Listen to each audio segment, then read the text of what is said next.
আসসালামু আলাইকুম এভরিওয়ান। আসলে আমি যে টাইটেল দিলাম সারাদিন আমার আসলে কিভাবে কাটে, এক্স্যাক্টলি আমি যেগুলো কাজ করি সেগুলো একদম হুবহু তুলে ধরা তো সম্ভব না, তবে আমার ভিডিও দেখলেই অনেকদিন থেকে যারা দেখতেছেন তারা অ্যাটলিস্ট জানেন, আর যারা নতুন তাদেরকে বলতেছি যে ভিডিও দেখলেই বুঝতে পারবেন আমি একদম র ভিডিও করি।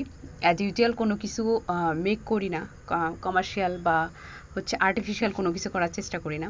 অনেকেই জানতে চান যে আমি আসলে সারাদিন আমি কখন কোনটা কাজ করি বা সারাদিন আমার কিভাবে কাজ করি, আমি কি ঘুমাই না? আমি ঘুমাই এবং যথেষ্ট ঘুমাই। এই ঘুমানোর জন্য আমাকে আমার ফ্যামিলির মানুষ অনেকে অলস বলে।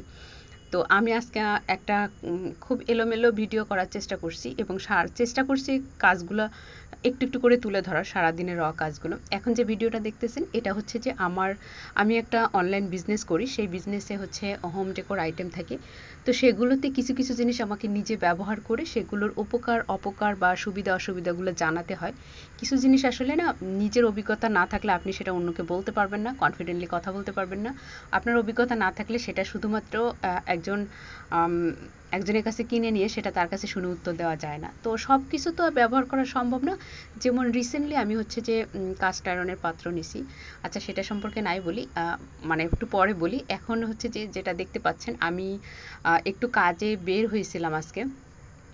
তো আমার কাছে গিয়ে মনে হয় যে হচ্ছে বাংলাদেশে যে মেট্রো রেল আছে না, মনে হয় যে সিস্টেমটা কেন বাংলাদেশে সবখানে এত সুন্দর হয় না, এত সুন্দর পরিপাটি, যেমন ক্লিন তেমন হচ্ছে নিয়ম, আইন শৃঙ্খলা সব কিছু এত সিস্টেমেটিকের মধ্যে, তাহলে সব জায়গায় কেন এরা মেনটেন করতে পারে না? আজকে সকালবেলাটা আমি চেষ্টা করতেছি যে আমার সকালের খাবারটা একটু জীবন্ত খাবার দিয়ে শুরু হোক, এবং এটা লাস্ট কয়েক ভিডিও থেকে আমি দেখানোর চেষ্টা করছি আপনাদেরকে। যদিও মাঝখানে অনেকটা গ্যাপ পড়ে গেছে, আমি আবার চেষ্টা করতেছি।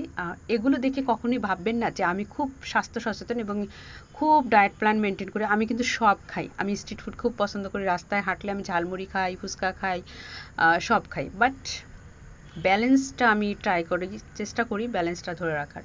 আজকে সকালবেলা হচ্ছে ছোলা ভুনা, একটা ডিম, আর হচ্ছে জীবন্ত খাবার বলতে অনেক ধরনের বাদাম, ওই যে বাদাম বীজ একসাথে যে পাওয়া যায় না, সেটা নিয়েছিলাম। সেটার সাথে শসা, খেজুর, আর হচ্ছে গাজর, লবণ, আর হচ্ছে লেবু, এগুলো দিয়ে আমি মিক্স করে এটা সকালবেলা খাইছি।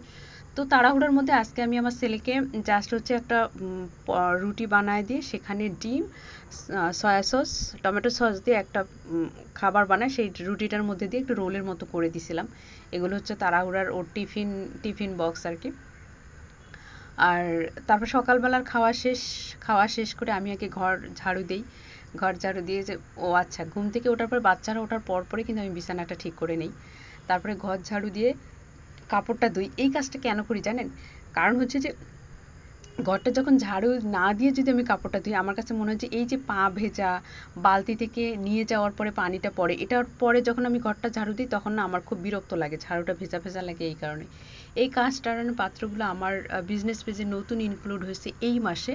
তো সেগুলো বাসায় এনে আমি ক্লিন করছি, ক্লিন করে রোদে শুকাইতে দিছি। কারণ এগুলো তো অনেক কালি ময়লা থাকে, তো তো এগুলো শপেও নেওয়া যায় না, ওভাবে অনলাইনে ডেলিভারি দেওয়া যায় না। তো প্রথম যে সিজনিংটা মানে আমি ভালোভাবে ক্লিন করে শুকায় তারপরে একবার হচ্ছে মুছে দেই। তারপরে বাকিটা কিভাবে ক্লিন করে ইউজ করতে হবে সেটা যারা ক্রেতা তাদেরকে আমি বলে দিই। আর সরি চাটা দেখানোর জন্য, কারণ আজকে আমি অনেক কাজ করছি, সব হয়তো বা দেখাইতে পারি নাই। আমি এখন দুধ চা খাই না, না এটা মিথ্যা কথা বলা হবে, খাই না না।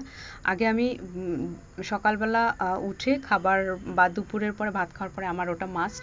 তো আমি ইদানিং গ্রিন টি খাচ্ছি, আর আজকে খুবই কাজের চাপ, আর আমার অতিরিক্ত কাজের চাপ হলে আমার দুধ চা খাই। এটা লাস্ট 2-3 দিন পর আমি দুধ চাটা খাচ্ছি, যেটা আমি করি না, যেটা আমি পছন্দ করি না বা যেটা অ্যাভয়েড করি, সেটা আমি ভিডিওতে কখনো তুলে ধরি না।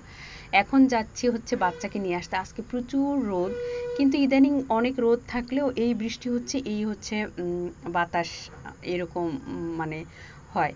তো আজকে ওই যে বললাম যে আমি শুধু বাসার কাজগুলো না, আজকে আমাকে বাইরে যেতে হয়েছিল বা কাজের জন্য। সেক্ষেত্রে আমি যদি বাইরে যাই বা কারোর সাথে কথা বলি বা কারোর সাথে মিট করি, সেক্ষেত্রে আমার অনেকটা হ্যাসেল বা অনেক কিছু মাইনাস করে যেতে হয়। সেই জন্য আজকে আমি শুধু আলু ভর্তা ডিম ভাজি করছি। বাচ্চারা ঘি দিয়ে ভাত খেতে অনেক পছন্দ করে। এটা হচ্ছে সন্ধ্যাবেলা আমি হচ্ছে বাইরের কাজটা করে সন্ধ্যা যাওয়ার আগে আর কি আমার শপের এটা ফ্রন্ট সাইড আমরা চেষ্টা করতেছি আমার শপের সাথে দেশীয় যে দেশীয় পণ্য নিয়ে আমি কাজ করি তো ওটার সাথে দেশীয় খাবারটা একটু অ্যাড করার জন্য তো হচ্ছে যে এটা জাস্ট এত প্রফেশনালি কোনো কিছু না জাস্ট শপের সামনে একটি স্ট্রিট ফুডের মতো ওখানে বেড়া দিয়ে আমরা সপ্তাহে একদিন শুধুমাত্র ফ্রাইডেতে এটা আমরা চালু করি এমনি সপ্তাহে 7 দিন থাকে না কারণ এটা এত জনবহুল এলাকা না ছোট্ট একটা পার্ক সেখানে শুধুমাত্র অফ ডেতে একটু মানুষ ঘুরতে আসে এই আর আমার বিজনেসটা তো অনলাইন বেসিস তো দেখা যায় মানুষের ট্রাস্টটা ধরে রাখার জন্য বা মানুষের ট্রাস্টটা অর্জন করার জন্য অফলাইনে একটা শোরুম থাকা অনেক বেশি প্রয়োজন এতে করে এর অনেক পজিটিভ দিক আছে আর আমার তো বিজনেসের বয়স প্রায় হচ্ছে 6 বছর হয়ে যাচ্ছে এখানে সব হোম ডেকোর জিনিসগুলো নিয়ে আমি কাজ করি তো হচ্ছে যে আমার আমি অলমোস্ট আসরের পর আমি বের হয়েছিলাম তো আমি কোনো কাজেই বাইরের কাজগুলো একা করি না বা করতে পারি না বা পারার চেষ্টাও কখনো করি না আমি একদমই স্বাচ্ছন্দ্য ফিল করি না আমার ঘরে থাকতে ভীষণ মানে পছন্দ করি আমি জানি না কিভাবে বিজনেসটাতে ইনভলভ হয়ে গেলাম বা করে গেলাম বা করতেছি জানি না তবে আমার যেখানেই যাই বাইরে যেখানেই যাই না কেন আমার হাজবেন্ডের সাথে যাই ওর সাথে ওই বাইরের কাজগুলো করি ও যখন সুযোগ হয় ও যখন আমাকে সময় দেয় ওর কাছে সময় নিয়ে ওয়েট করে যেমন এই যে আজকে আমি যে কাজের জন্য বের হয়েছি সেগুলো প্ল্যানিং আমার থাকে সাহস আমার থাকে সেগুলো পরিকল্পনা সব কিছু আমার থাকে জাস্ট হচ্ছে ওর সঙ্গটা আমি নেই ওকে লাস্ট 1 উইক থেকে আমি বলতেছি এই জায়গায় আমাকে যেতে হবে এই কাজটা করতে হবে প্লিজ আমাকে হেল্প করো তো হোপফুলি আমি টুকটাক বোঝাতে পারছি আমার